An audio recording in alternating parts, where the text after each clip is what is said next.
battled some vampire assassins. It was a close call for Savik, but you achieved victory. Savik then visited the library and acquired the spells Sleet Storm and Tasha's Mind Whip. You rested in Savik's quarters. You guys had a little elf slumber party. And Galandan, you were chatting with Gardos a bit. Yeah, I brought him along. Hope you don't mind, Wes. No, I don't. If you want to be responsible for Gardos, then that's gonna be on you, and I'm gonna I absolve need him myself, to shut up when I'm sneaking around. and that's gonna be that.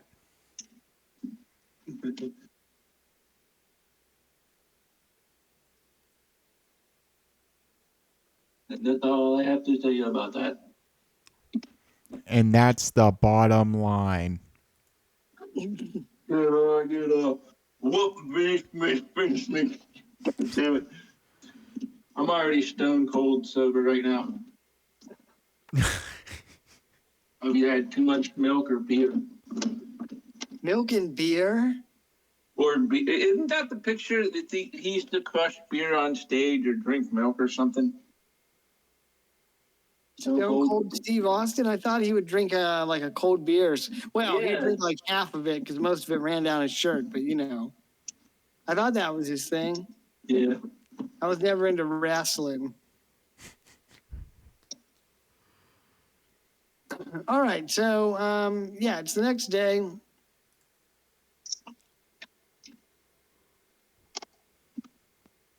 Savik, you also went to the Gnome Depot for a cape.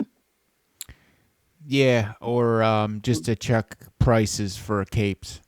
Yeah. Okay, and we did that. I Yep. think it was $5,400 was the price. Yep. Okay. Galandan, anything for you? No. Do you guys have any other business you wish to take care of in the city before the start of the War Council?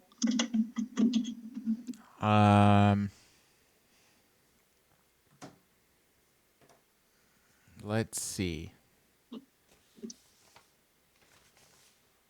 No, I think I'm good for right now.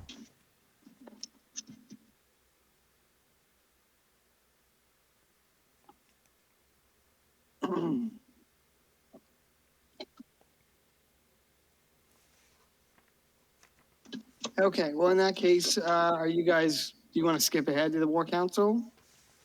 Yeah. Sure.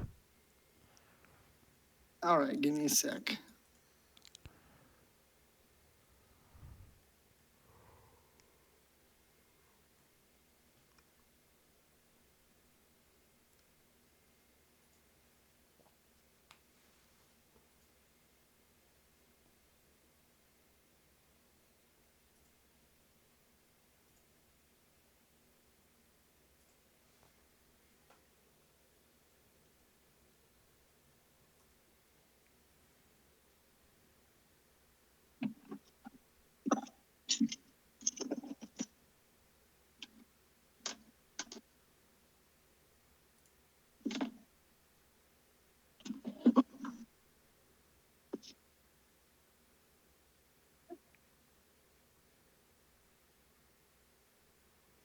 Ooh. Yes, I need one more minute, please. Then I'll send you over to the next map. Oh shit. I tell you what, let's break for 2 minutes. I got to take this call. All right. Awesome.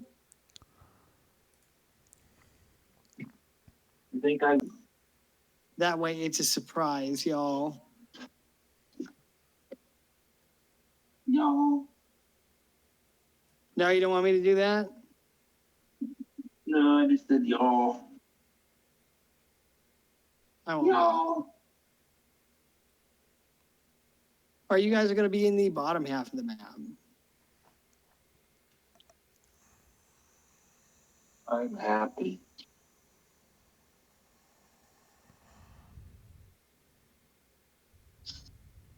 Wow.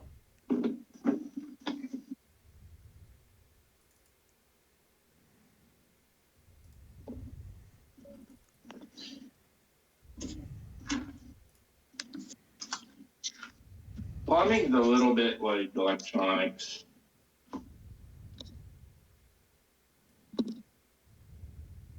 Except instead of electrons, it's the water. Less chance of electrocution. Oh yeah, for sure. All right, so you guys make your way into the Citadel and are ushered into the throne room and past the throne room into the to the back left there. You ascend a set of stairs and enter into a long, carnivorous chamber that is dimly lit by flickering torches. At the center of the room stands a large circular table. Its surface is carved from a single slab of dark wood. Around the table sit numerous military minds and members of import in the King's Council. Dominating the far wall is one huge map, meticulously detailed, depicting the the entirety of the realm, as you know it. Various icons representing troop deployments and enemy positions are scattered across the surface of a map, matching it upon the circular table. Oh, cool. Yeah. This is the map. Yeah, so whenever you load in, this is like the top-down version of the first-person view that you see on the campaign image.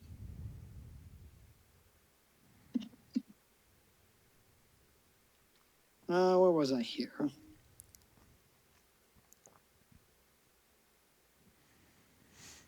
Okay, yeah, so you enter into the into the War Council. There are 3 seats at the southern end of the table that are yet unclaimed. The king and his son, Prince Valos, stand at the head of the table. Behind them, the Dawn Warden High Lord. To the king's right, your left, is the Archdruid Brannick Silverleaf. And to the king's left, your right, is the Archmage Alexandrus Cyrenus. Beside him stands the Aurelian High Priest, Lord Bruce Wainwright, and 2 others that you do not yet recognize. The Shade Grand Master stands at the far end of the hall upon a raised dais in front of the huge map depicting the realm in its likeness. There are pairs of guards standing at attention around the room, unmoving, but their eyes scan you as you approach. And numerous scribes and high-ranking members of court are milling about the room to and fro. There's a lot going on the map at the top, so I have not filled this room out with all the possible attendees, just those that I've summoned. Only the important ones, I should say. So I'm stumbling over my words a little.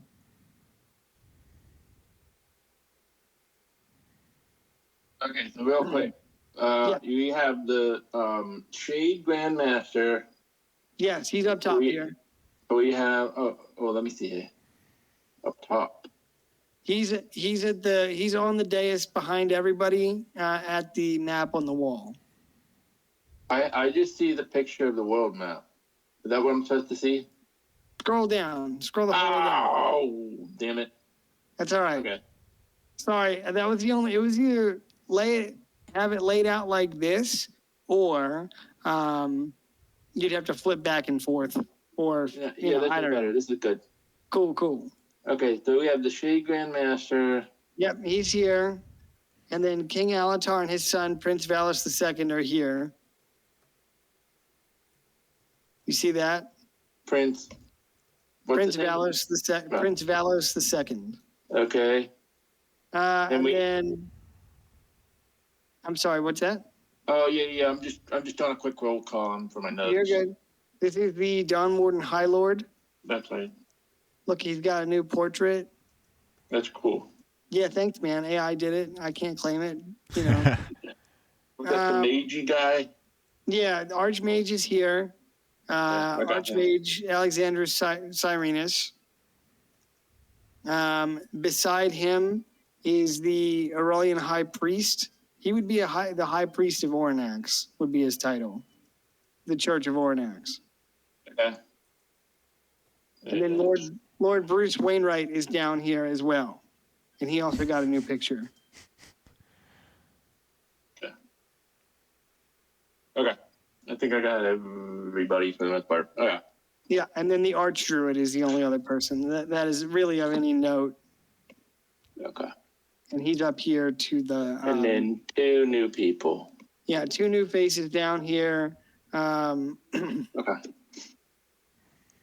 A man in his late 20s or perhaps his early 30s with brown hair, brown eyes, and he's adorned in half plate with a long green cape. And an older man with dark hair. You may have recognized him from the Remembrance Day Festival as Garel Battleborn, leader of Clan Battleborn. Okay. Maybe, maybe not. The participants at the War Council are engaged in discussion, pointing at different parts of the map, moving troop deployment icons to and fro, and discussing strategy upon your approach. What do you do?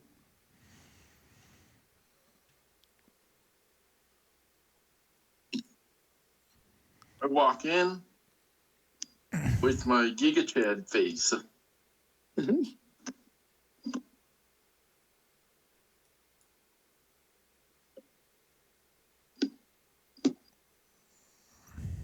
Maybe I bring a gift too. You bring a gift. Yeah. What kind of a gift? A fly trap. I bet that is pretty useful. Yeah, I'll do that and set it down at the table. All right, so you approach the table and are welcomed. The king nods to you in acknowledgement.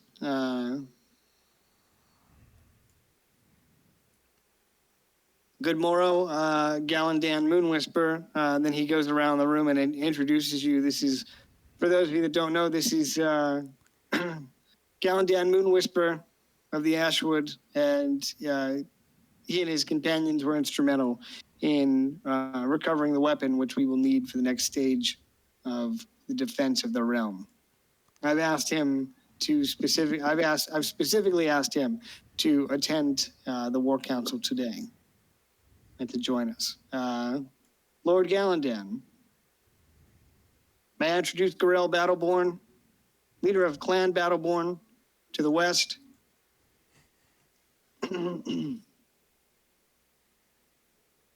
And Tybalt Rain, commander of the Discarded. Another mercenary troop here. You may have heard of, they lead the Adventurers Guild as it currently stands. Oh, okay. Well, good morrow, ladies and gentlemen. They greet you. Well met. Well met, Master Elf.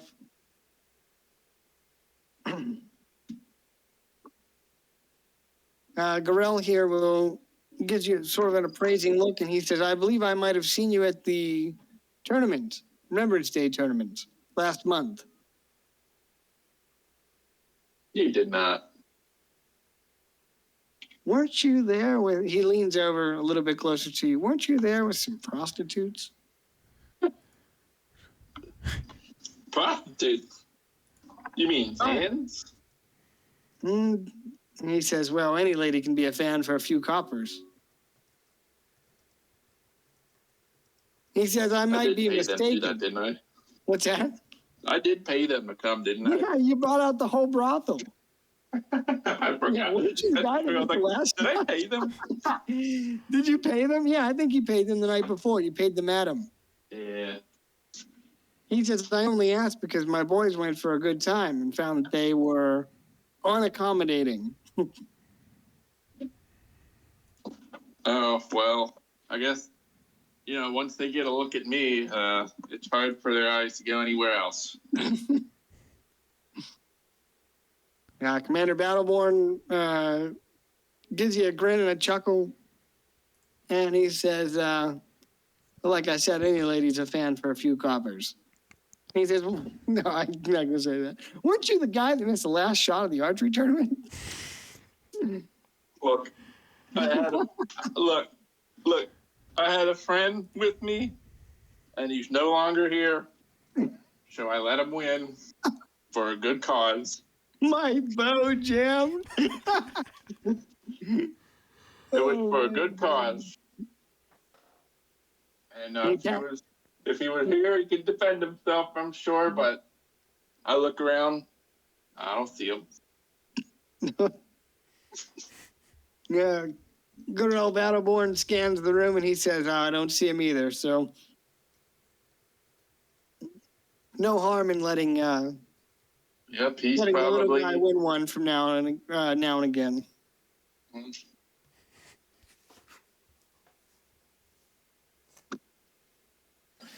Yep, he's probably somewhere else entering archery tournaments.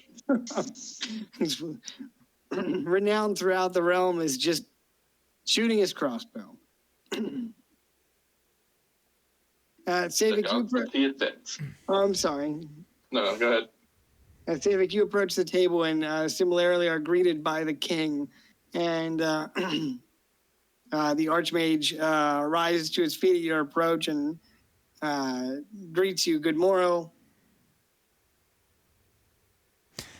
I'll go ahead and make greetings with everyone around the table, take my hat off, and sort of bow and acknowledge everyone around the War Council table. And then just kind of take the seat out from the table and then just kind of sit down.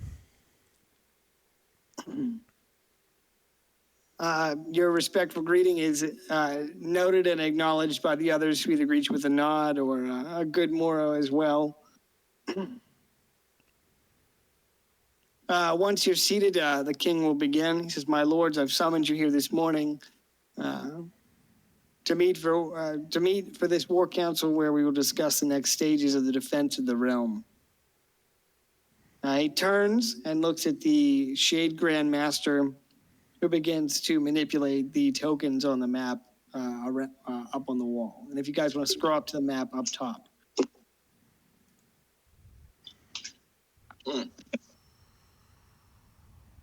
All right, I know there's a lot going on this map, but there's a key for the icons down below. The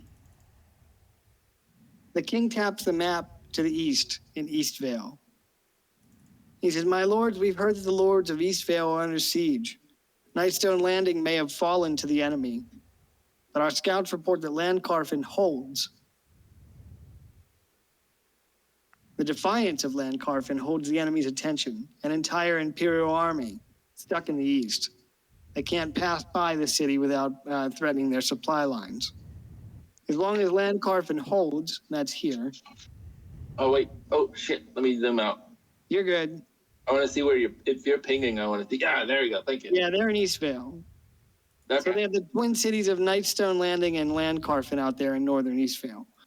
He says, as long as Landcarfen holds, it holds part of our enemy's attention.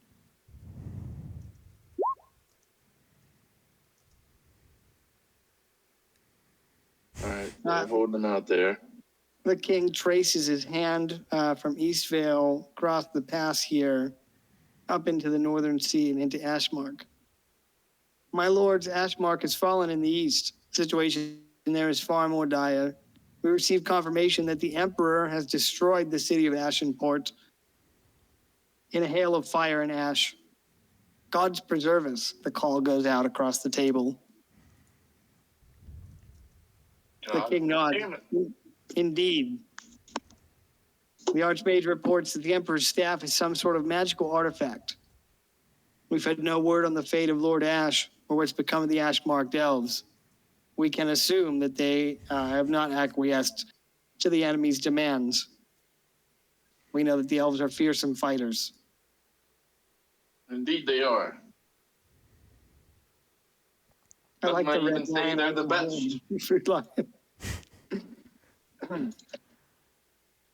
You speak up, Galandan, and the king pauses and looks at you.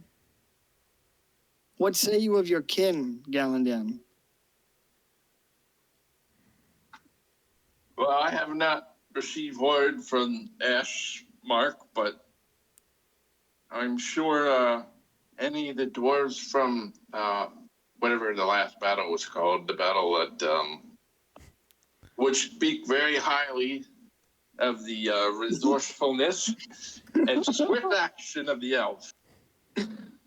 So I fear I feel we have little to worry about with regards to the elves defending their own. However, the news about Ashenport worries me. Indeed, the king says with a nod. It worries all of us. I'm sure if the elves have not yet given in to the enemy's demands, they will make them pay dearly for any inch of ground they take. Of course.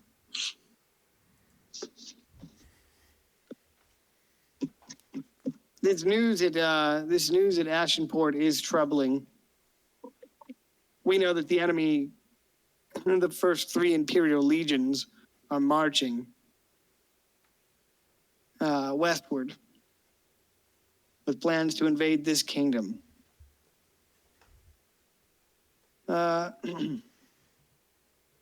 We also know that we now know that our enemy uses necromancy and blood magic to create his legions.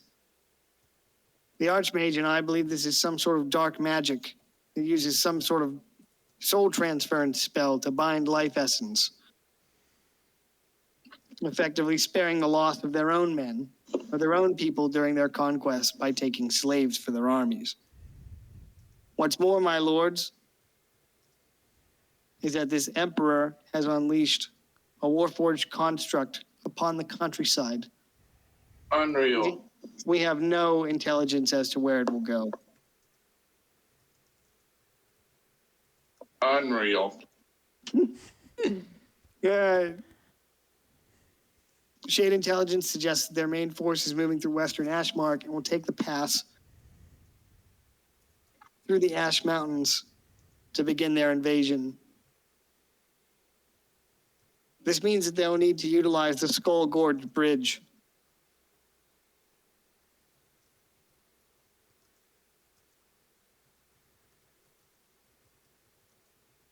Well, that gives me an idea. Please go on, the king says. They need to use the bridge, or is it more like a suggestion? Because if they need to use it, I've played enough. Oh, I've been enough. I remember in the battle for Aurak Valley, where we kept the choke point for days. As long as we're on the defending side, it's not a coin toss. Victory is well within our grasp. If you open up Discord, you'll see what the Skull Gorge Bridge looks like. He says, my lords, they would not necessarily need to use the bridge, but that bridge is the waypoint through the shortcut through the Ash Mountains. Without it, they would have to travel overland for many days, a 10-day or more, to reach the kingdom.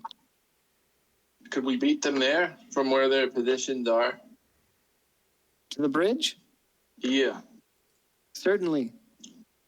The Archmage will speak to that, and he says, I could teleport you there easily enough. Having just been in the vicinity of it not long ago.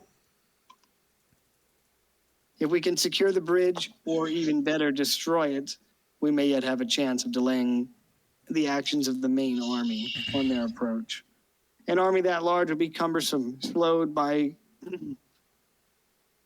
material and the need to march a certain amount of time.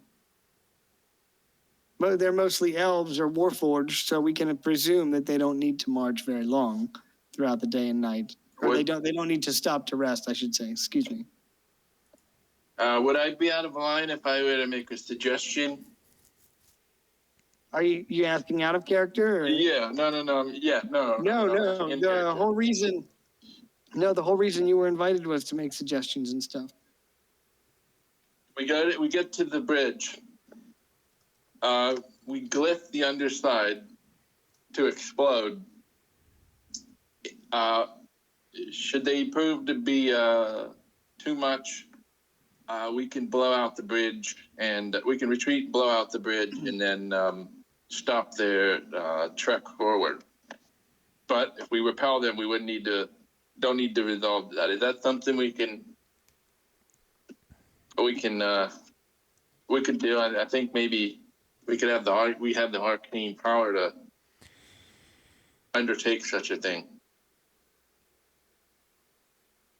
The glitch can be triggered from a power word, can it? I'm speaking of the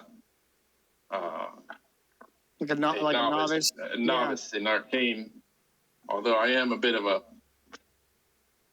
archer of the arcane anyway, so. Sure. Well, the Archmage runs a hand through his long beard and nods. He says, "Aye, that's a plausible solution.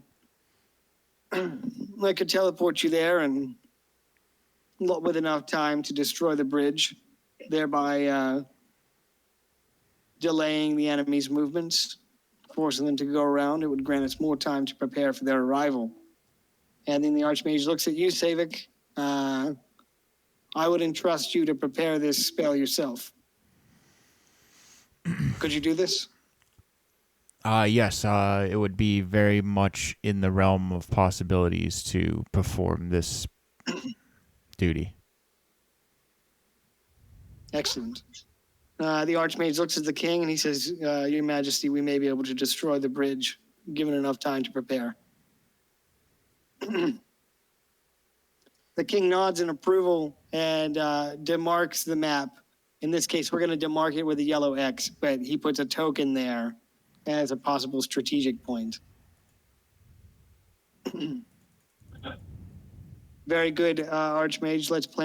Let us plan for such an event. He says, "My lord, the situation to the south is far more dire. A 10-day ago, the Dragonborn embassy in King's Garden closed and recalled their delegates and ambassadors to the south. I reached out to the Emperor, Valdric Ironscale, with questions, and he assured me that all is well, but the king's voice trails off as the Shade Grand Master speaks up on the dais. We had 12 Shade agents embedded in the Dragonborn court in Draconia. As of 9 days ago, they've stopped sending any and all communications and failed to check in. We fear they may be dead." The king continues, "To the south, the Dragonborn Emperor sows discord, and I fear that we may soon face an invasion from the south, thereby pinning us on all sides." So,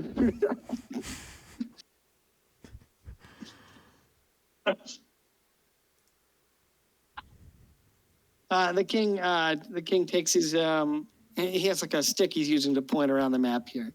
He points it at you, Savik.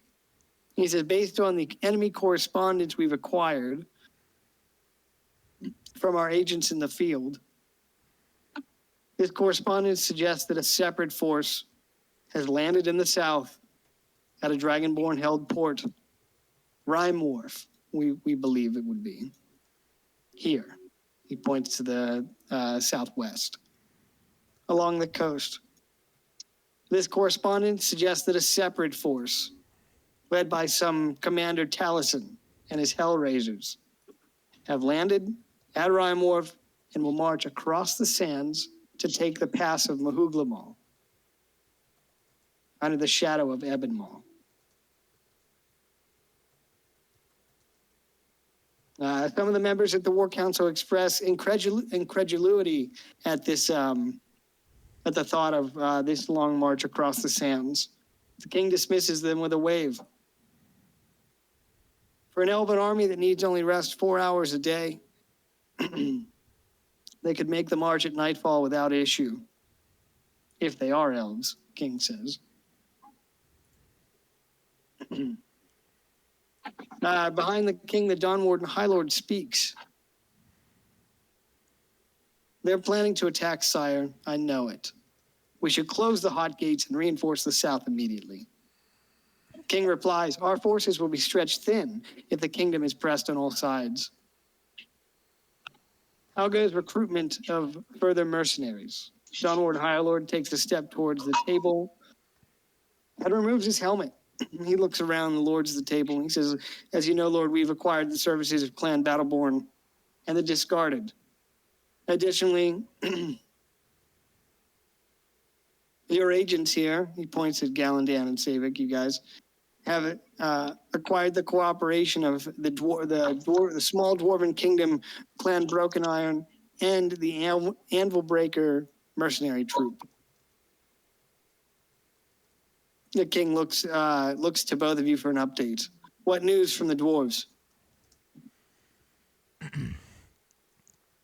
The dwarves are currently on their route to Kingsgarden. I believe that last we heard that it was going to take them perhaps a fortnight in order to mobilize and make it to Kingsgarden. Very well.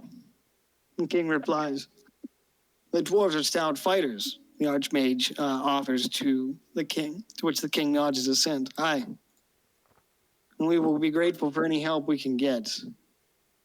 Intelligence reports that the Anvil Breakers have a force of heavy infantry and mounted cavalry. Both will be a great asset in the coming battle. You've both done well at securing their cooperation and involvement. You're welcome. After you report, the Dawnwarden High Lord continues. We attempted to hire the Templars of Dragonmarsh, but they're already under contract with the Temorian government.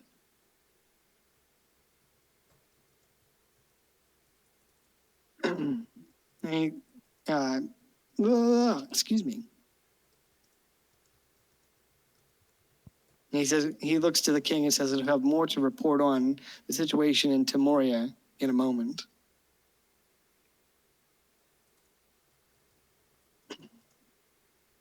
King holds up a hand and continues. He says, "My lord, speaking of the Temorians, they are rightfully outraged at the death of their diplomat." The king says with a heavy sigh, "The Temorians, especially those in Karlovar, are shaken by the assassination of their diplomat, and I have personally written to the Trade Consortium and the High Council to resolve this matter. The Temorians have informed me, and mostly Rudo, who's not here to hear any of this, that the late Vulia Zado was not well loved amongst his people, but nevertheless was a Temorian through and through. The Crown has made certain concessions in gold to the TTC in lieu of any other compensation for the loss of their diplomat. In exchange, I've been informed that the Temorian Merchant Marine Fleet will stand with the Crown in defense of the Strait of Temoria, which is here.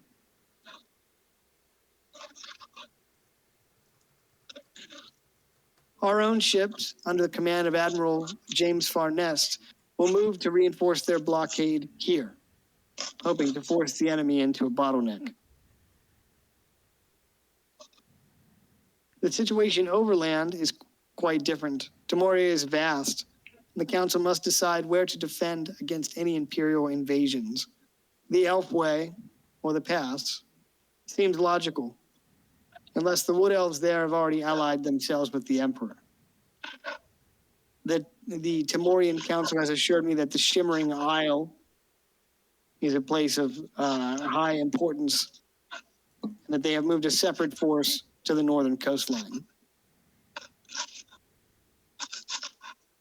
You guys following all this? Yep. I am. I have a question, though, for the Yeah, go ahead. intelligence guy. Yeah, How go are ahead. they able to mobilize and surround us this well? The enemy? Mm-hmm. You asked the Shade Grand Master? Oh, yeah, because it seems like they would want to keep their army in one place, but they're really all over the place. And I assume they're on each end they're a threat. And I'm trying to think how to say this. You just want to know where they get their troop strength from. They get there a lot of strength. What's this coming? Well, yeah, I want to know where they get their troop strength from. If Grandmaster there's a way nods. we might be able to weaken that. Grandmaster nods, and he says, I agree. Their strength is alarming. As far as we can tell, and we have interrogated more than a few enemy agents, though I haven't had the chance to get my hands on an actual Sun Elf. I have been interrogating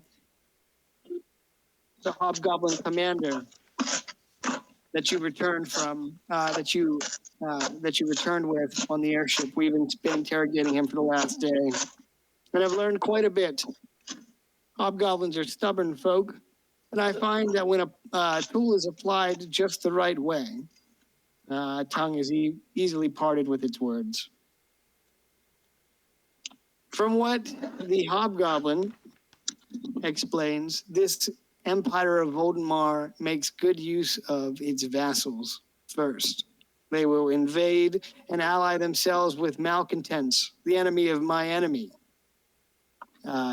Seems to be their the way that they think about their invasions. Additionally, we've learned how the enemy creates his legions. Outside of the Elven legions or these Hellraisers that are seemingly marching through the south, if the enemy takes prisoners and can transfer their souls into that of a Warforged, that would give them a nearly infinite source of manpower that has no need to eat or drink or sleep. They are not affected by poison or disease as men are, seemingly the perfect soldier. Okay. I can't imagine what the cost is to create such a Warforged, but if the enemy has them to spare, they need only a soul, willing or not. As far as I understand it, he says, and he looks at the Archmage, who nods. Okay, because we've encountered more or less Hobgoblin and elves, right? So, so is it saying like a large portion of their army is either Warforged or undead, and that we have not encountered those forces so much yet? Shade Grandmaster nods and turns and points at the map.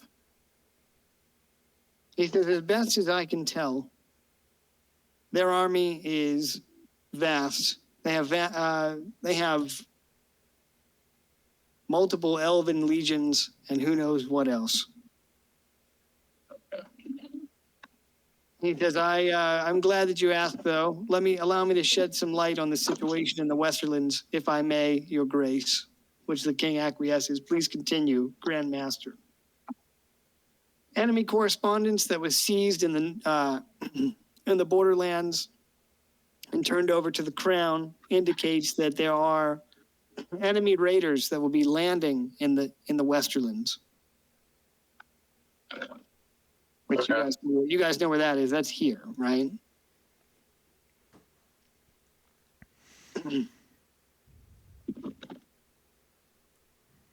The Shade Grandmaster says, forgive me, my lords, if I mispronounce these names. I have never heard of these nations before. Raiders from a place known as Rulheim and warriors from some island nations of Nokotawa, Naiwari, and Malarsarm have been rumored to invade the Westerlands. A fleet of 100 longships from a place known as Rulheim threatened to land in the Westerlands and raid and pillage their way eastward. A separate force, we've also learned, has been sent from these island chains, Nokotawa, Naiwari, and Malarsarm. And they are to land at different points on the coast and work their way inland. We have moved By order of the king, Second Army has moved into the Westerlands to defend. Second Army is going to be this white castle on a blue field here. White Castle. Yeah, white guy. It's a burger joint. Second Army has been deployed to the Westerlands to defend. Sharper Lightfoot is in command outside of Oxhall. Clan Battleborn has agreed to assist in the defense of the realm and will operate out of their own lands there, being mindful of any invasion force. My lords, it is possible that this is a little more than a feint, counterintelligence to throw us off guard, but we have to take every threat against the crown seriously. And that is in reference to Imperial Dispatch number 91 that you recovered from Commander Haldoran. Raiders from Rulheim and a fleet of 100 longships and a separate invasion force of samurai. Okay. Prince Valos speaks. My lords, our own western fleet stands ready, but against a force of that size, they will be hard-pressed to defend the western coast. Kingsport itself will be threatened. The Archdruid stands, and he says, Your Grace, the Circle will defend the Westerlands, if need be. And he points at the map here between Ralston and Oxhall. There's a Druid Grove there. He says, my Druids will gladly defend the West in the absence of any additional troops, which Lord Battleborn stands as well and says that Clan Battleborn will also stand with the crown. He has 7,000 men at the ready. The king nods. So 7,000 Battleborn soldiers, the Druids of the Circle of the Gilded Acorn, and Second Army are in the Westerlands to defend. Okay. The king nods his approval at this plan. The Dawn Warden High Lord turns to speak once more. He says, Your Grace, forgive me, but I must once again raise the issue of the report we received from Sir Duncan Tallheart this morning. He takes a token off the edge of the table and places it on the northern peninsula here. Can you guys see where I'm pinging? Yep. Yeah, one more. Yeah, I did.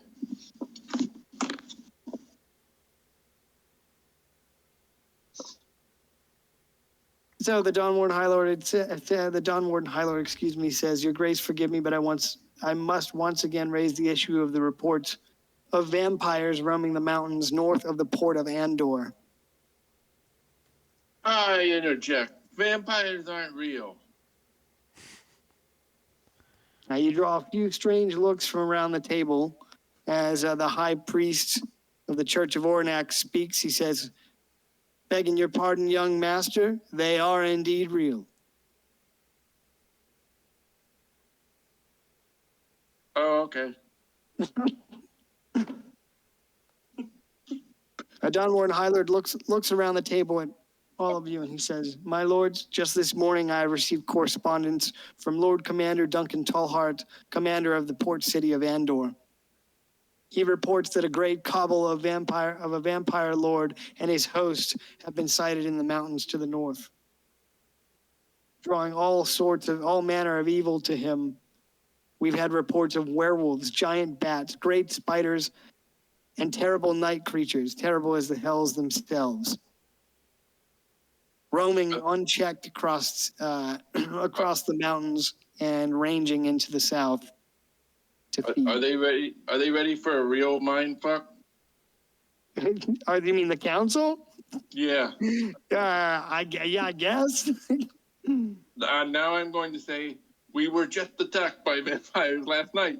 Oh my god, dude, that would be such a mind fuck to them. Like, okay, so yeah, you say that, and there's a couple audible gasps across the table. The king moves to speak, but stammers and blinks a couple times.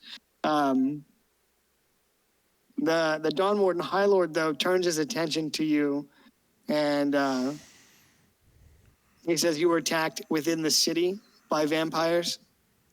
Precisely. And so was David here. And anyone else who is in my party in the royal sense of in my party. That may not have showed up, though. Understood. They were just watching from afar. Yeah, I'm gonna chime. They were just. Go ahead. Yeah, I'm gonna chime in and say that the vampires that attacked us on our way to the Arcane Quarter last evening, nearly took my life. And they almost took my iPhone. No, the Jokes on Archmage them. I had a stands. jailbreak. They ain't getting any money for that. Only if you have Flappy Bird, they want it. The Archmage stands and moves across the table to speak with you. He comes around the table to where you're at, and he takes an appraising look at you, and he says, they nearly killed you, and so close to the university. Yeah. Well, I wouldn't say they nearly killed us. I think the college police were off duty. In on it. Campus police were chilling in the police station. Yeah. They were ordered to stand down. They got off 8 shots. They got slope roof syndrome. Oh my God. All right. Well, the Archmage will turn to the king and he says, Sire, if they have infiltrated the city, this is of the highest order and cannot be, we cannot ignore such a grave threat. Not sure why they would be ranging this far south into the kingdom, but if what the High Lord says is true, these vampires cannot be allowed to stay on the peninsula. They may have allied with our enemy for all we know. Yeah, they're kind of dicks. I say that out loud. Well, you say that, and it draws a couple nods and words of affirmation. It seems like others believe that they are also kind of dicks. 100. 100. The king listens intently, but says nothing. Instead, he marks the map. After doing so, he takes stock of everyone around the table and he says, My lords, I know the thought of fighting vampires is enough to turn the stomach, but we need to eliminate this threat before it becomes a larger one. He turns and nods to the Dawn Warden High Lord. Thank you for your report, High Lord. Turns back to the Shade Grandmaster and says, please continue, Grandmaster. I just want to put a disclaimer. I probably have about 25 minutes or so left, probably. That's fine. We're almost done with this part. Is this the part where I need to talk about the moon tower, or is that like the next part? That is going to be immediately afterwards, and that's this guy. Okay. He's the crown engineer right here. Oh, okay, thank you. I wasn't sure if I was supposed to bring that up now or not. Okay. Look at this guy. Look at this guy. Hold on. Where is he? Oh, he's back there with the eye patch. He looks like he's from Raccoon City. No, down. He's the south. He's my favorite Kennedy. Oh my God. Oh. All right, I only have one more little bit here to read. I guess I did not notate this.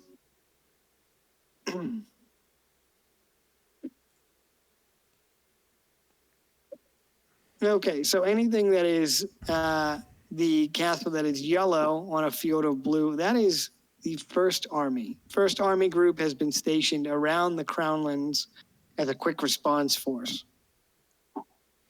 They have men in Eversmead. I'm sorry, go ahead. You said those were the Blue Crowns? Yeah, yes. The blue icon, Blue and gold yellow, icon. yeah. Yeah, blue and gold, yeah. They've stationed men around the port of Eversmead, in King's Garden and around the immediate vicinity, and Ashford to the south, and then of course the Hot Gates is manned by members of the First Army. Newly promoted Field Marshal Sir Hector Arreston has taken residence at Citadel Donhammer with reserves of both First and Second Army so that he can properly respond quickly to whatever threat may come. The issue with the Mournhold, the Mournhold sits empty, King says. An issue that may very well soon be remedied, though I need the approval of this council to proceed. In speaking with the Shade Grand Master and the adjudicators of law within the kingdom, I believe there's a chance at redemption for the former Field Marshal Garrison Mournhold. Our crown adjudicators believe that it may be beneficial to recruit men from within our dungeons, men that were previously condemned to death, merely awaiting their sentence. If enough of these men can be released of their own recognizance, we would have a sizable force by which to man the Mournhold in advance of the coming of our enemy. Wait, I want to interject. Sure. So wait a minute. he wants to empty the dungeons to find men to go on this suicide mission of pretty much holding the Mournhold. I understand that you want to empty the dungeon so they can go on a suicide mission to Mournhold. But as a court functionary, which is in my character background, they need to file a post-sentence petition to either commute or have their sentence withdrawn before they can be allowed to before they can commute their sentence to be allowed to do this. And there's only one gnome in the King's Garden that does these petitions the right way, and that's my man Twinkle Toes. The king listens to your rebuttal. I'm sorry, I didn't mean to interrupt you. Yeah, that's fine. I'm still just thinking. So, but it's a hefty fee, and I just hope that the severity and the necessity of this wartime endeavor would warrant paying all his legal fees to process all these requests. King listens intently to your rebuttal and pauses a moment before he responds. He says, if this Twinkle Toes is a friend of yours, surely he is a registered adjudicator within the Crownlands, correct? Yes, he's not just a friend, he's a gnome. I see. I do not see what his race has to do with He it. wears a funny hat. You know, he's good. He's really good. That Don Warden High Lord bristles at that, seeing as he is a knight. No, I'm just kidding. He's like, fuck this shit. Fucking gnomes. Like, so the king listens to your rebuttal and he says, very well, Gallandan Moonwhisper, I have a task for you if you're up to it. I wish you to go into the noble quarter and speak with the head adjudicator there and your friend, this Twinkle Toes, to determine the legality of such an action, the estimated cost, and any sort of blowback that could affect the crown. The Archmage here assures me that we could enable their cooperation with, what are they called, Archmage? And the Archmage speaks up and he says, they're arcane compliance collars, Your Grace. Your king nods, but he sort of shrugs after he nods. He says, as long as it'll keep them from raping and pillaging throughout the countryside. That's My what lord- the process is for. Do you have, my lords, do you have any concerns about such an idea? Effectively a suicide mission for men who are otherwise condemned to die, allowing them to regain some of their lost honor before they go to meet the gods. That would be you guys. That'd be you guys. This would be your turn to speak. David?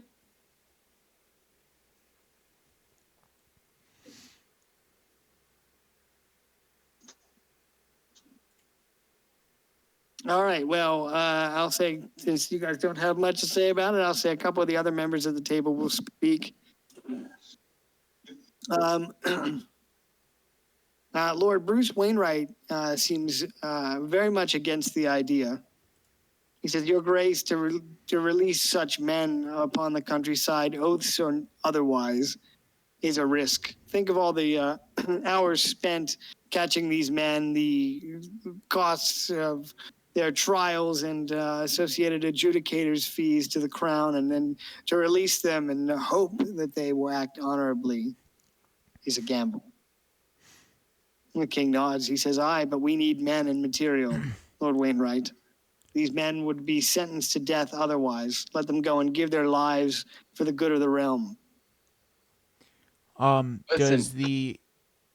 Does anyone have any intelligence in regards to if, worst case scenario, we do allow these men to fight, however, they just become more of the Sun Elves, Hellraisers champions? Good point. The Shade Grand, everybody turns to look at the Grand Master, who looks towards the Archmage. He says, my magisters are hard at work developing some enchantments for the arcane compliance callers that should these men turn to their darkest inhibitions or seek betrayal, the callers will tighten and kill them.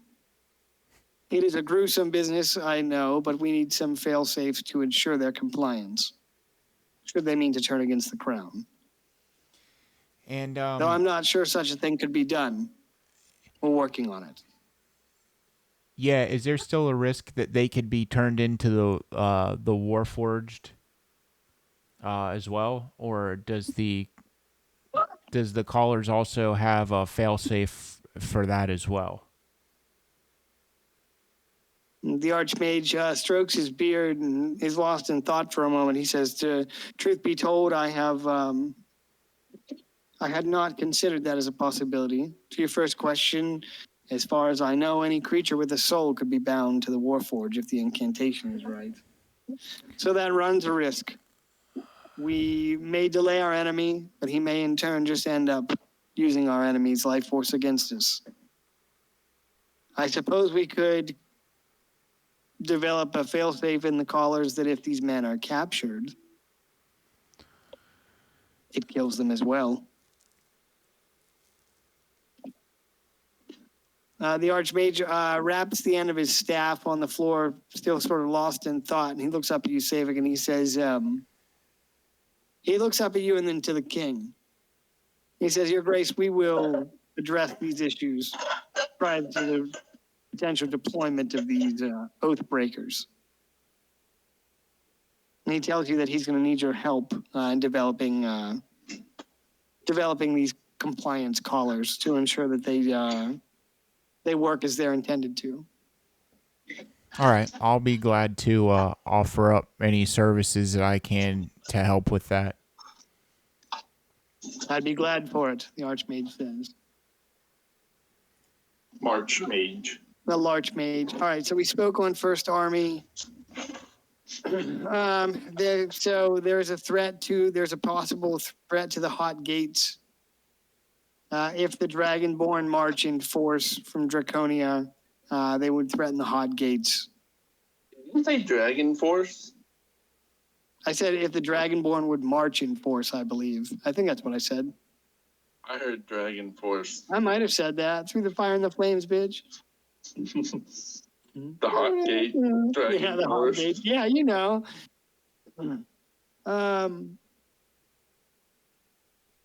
Let's see. Is that everything for the recap? Oh, they say that they've had no word from Clan Durnharrow. No word at all. We're not sure what's going on up in the Northlands. Huh. I wonder what the dwarf tax system is like. I wonder to myself. As I tell my friend to develop a system of tax. All right, so as the king winds down on his briefing here, the Dawn Warden High Lord speaks up again and points at the map here near the pass of Mahuglamal. He says, "Forgive me, Your Grace, but there is one other alternative." Goblins? Should our enemy march through the pass of Mahuglamal,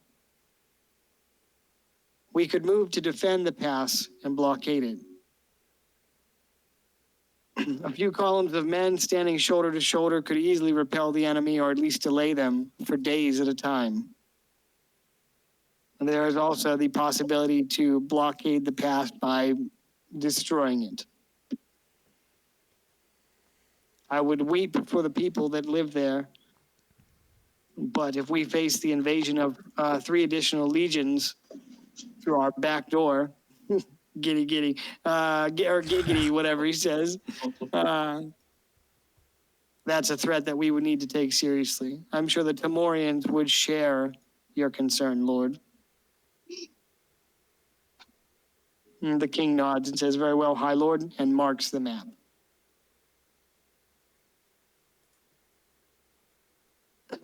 He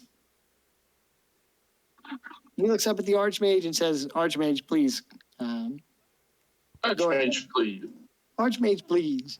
So the Archmage will begin speaking about how he's working on the Mythalar barrier and is in need of magical items and even spell slots. He says, "My lord, Gimme. I must press upon you the need for magical items to power the Mythalar barrier. This barrier, once completed, will safeguard the city, but to do so, we'll need magical items or even spells to power it. My staff from the Arcane University are working tirelessly around the clock to prepare such an artifact. Even my students have thrown their efforts into our defense." I am once again asking you for donations. Yeah. He's pretty much Arcane Bernie Sanders out here. So to recap, the spell slot level counts as an item number, so a 3rd level spell would count as 3 items. The rarity of an item also affects the item number. So a common item would be 1 item, uncommon would be 3, rare would be 5, very rare is 10, and a legendary is 20. He says, "I trust all the members of this council and the nobles within this city will happily acquiesce to the needs of the crown and part with many of their own many unused magical items. I will be going through my own personal vaults in the coming weeks to determine what items would be suitable to power the barrier." Hope you didn't keep them in the bank. Yeah, hopefully not. Do you say that? Yeah. All right, well, you mentioned the bank, and you see Lord Wainwright over here lean forward and put his head in his hands. And he looks across the table at you and he says, "Don't remind me." He says, "It was my bank."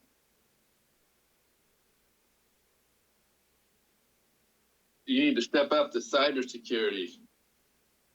He throws his hand in the air and he says, "You're telling me."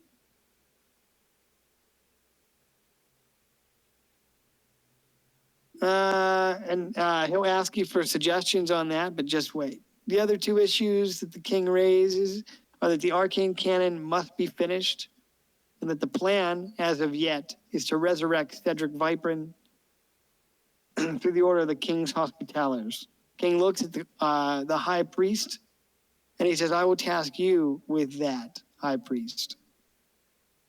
The high priest is a man, a middle-aged man, and he says, "It would be my pleasure to serve the crown, Your Majesty." He says, "I will find the Grand Master of the King's Hospitallers quickly as possible, so that Lord Vipern may once again join us in the land of the living.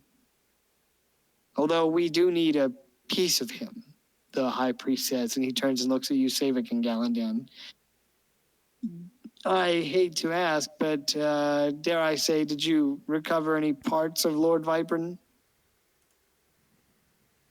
Yes, we like in Big Lebowski. what I believe we have I think it was a lock of his hair, or I thought it was a toe and a lock of his hair. yep, that's what. Yeah, And he's gonna come back as an Aragonian. Wouldn't that be some shit?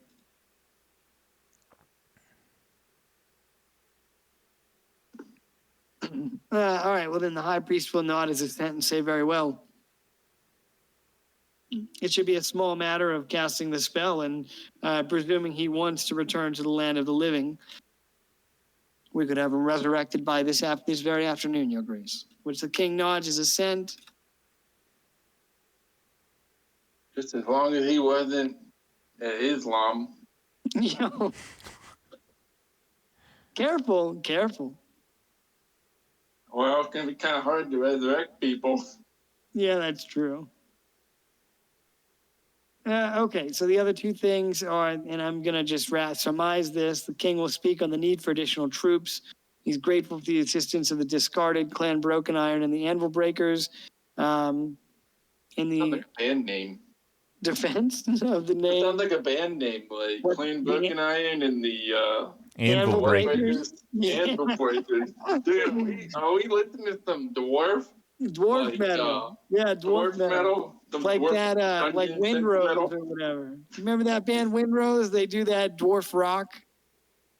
yeah. I'll send you their album. They're good, dude. Someone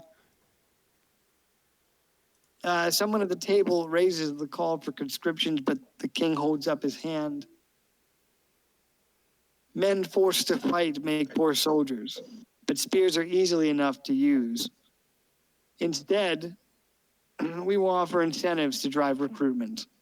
We'll begin offering land and holdings. For who knows what the war will look like who knows what the realm will look like at war's end. High Lord, I'd like to recruit an extra 10,000 men before this invasion occurs." The High Lord nods and says, "It's a tall order, Your Grace, but we will do our best." They raise the issue of what will become of the populace of Kingsgarden during the attack, but that's tabled for another day.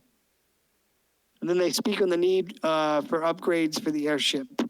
The Dragon Wing is serviceable and flight ready. The second airship that is being worked on outside of the Citadel still needs repairs before it'll be ready. With that, the War Council will conclude. Now, some things, and this is what you guys need to decide here so I can prep in the coming weeks. Anything on this map that has a yellow X is a point of interest for the coming invasion. Do you Okay.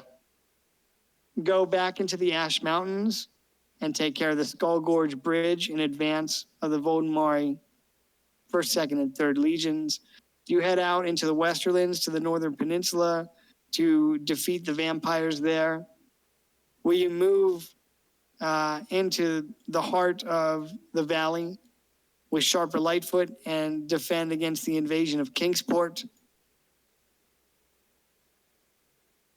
Will you move south to protect the Hot Gates against possible invasion by the Dragonborn?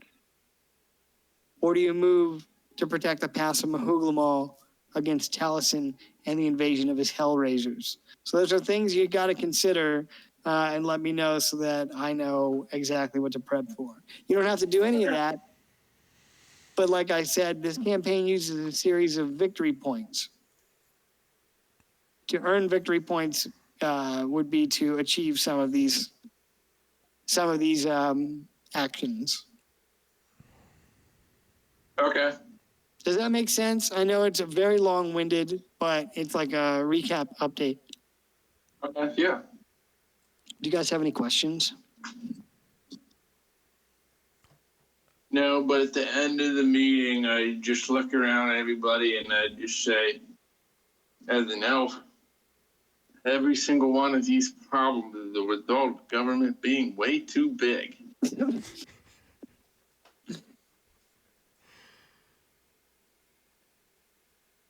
I don't think that these lords would know how to answer that. Dave, before we do your Moon Tower stuff, I gotta pee first thing, and secondly, if you're wondering how the torture of the Hobgoblin Commander went, here's the little thing. I'm gonna be right back in 2 minutes.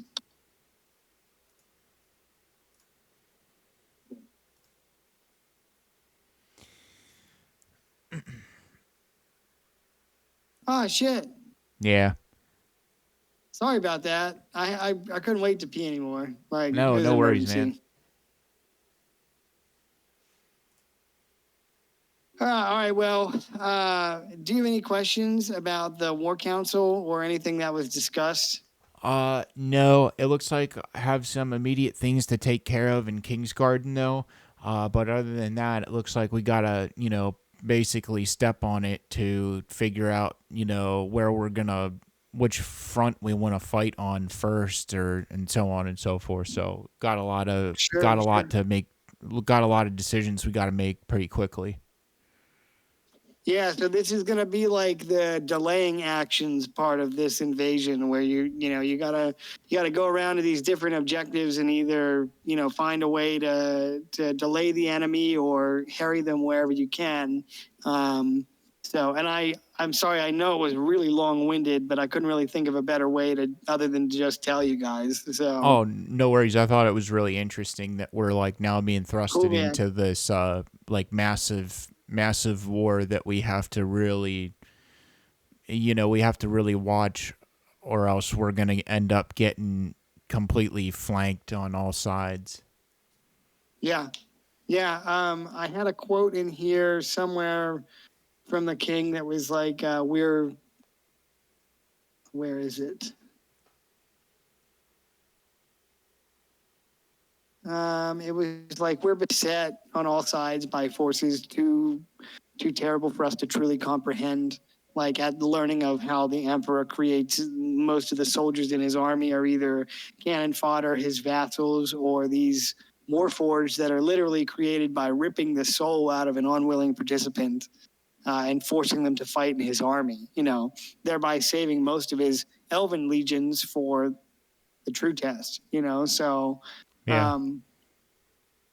But I mean, the whole thing here is like there's a lot of stuff going on, and most of this information was taken from the correspondence you received in the last part of the campaign. So yeah. But yeah, good stuff. There'll be more action in the next session, but we definitely had to get through this so I could set everything up. Yep. So. Wow, this is pretty exciting stuff. Yeah, I'm glad, man. I mean, some things that are unsaid, like I have some of the Aurelian noble houses listed here.